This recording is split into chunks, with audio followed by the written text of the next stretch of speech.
अब राबड़ी देवी ये कह रही हैं कि उनके बच्चे को सत्ता सौंप देनी चाहिए। वो इसलिए कह रही हैं ताकि सब लोग एक ही जैसा हो जाए, उनका बच्चा भी आ जाएगा तो राबड़ी देवी पर ये इल्जाम नहीं लगेगा लालू यादव पर कि अपने बच्चे की राजनीति करते हैं। इसीलिए चाहते हैं कि नीतीश कुमार भी जाते जाते अपने बच्चे को राजनीति में ले आए, ताकि परिवारवाद का आरोप लालू जी पर खाली अकेले न लगे, उस पर नीतीश कुमार भी शामिल हो जाए।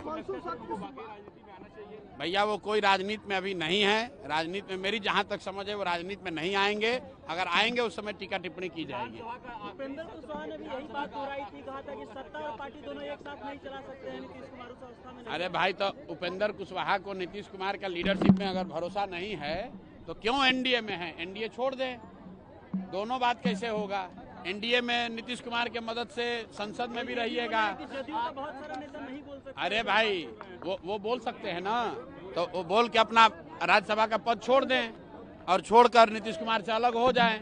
तो नीतीश कुमार के मदद से आप राज्यसभा में भी रहिएगा, मंत्री बनना भी चाहिएगा और नीतीश कुमार का शिकायत भी कीजिएगा। दोनों बात तो नहीं हो सकती है। मानसून सत्र आपसे चालू हुआ है, सरकार से विपक्ष से क्या अपील करेंगे आप? नहीं, अब क्या भाई,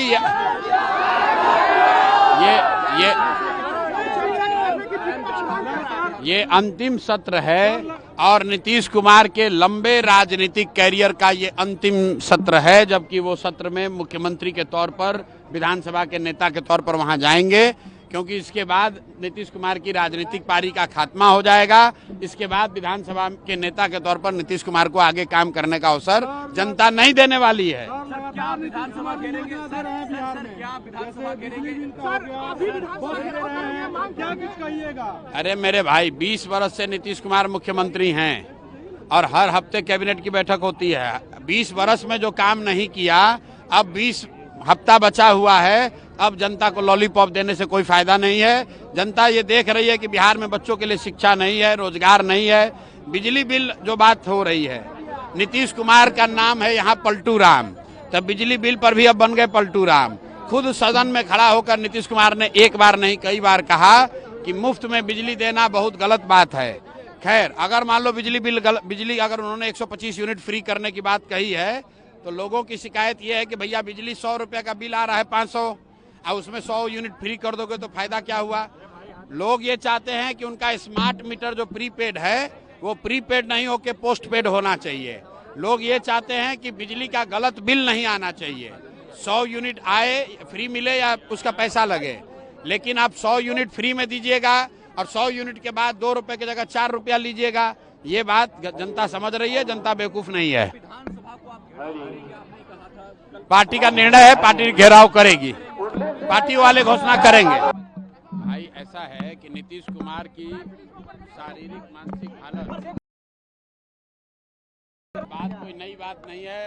करीब करीब सभी राजनीतिक दल और बिहार के सभी नागरिकों को इस बात की जानकारी है।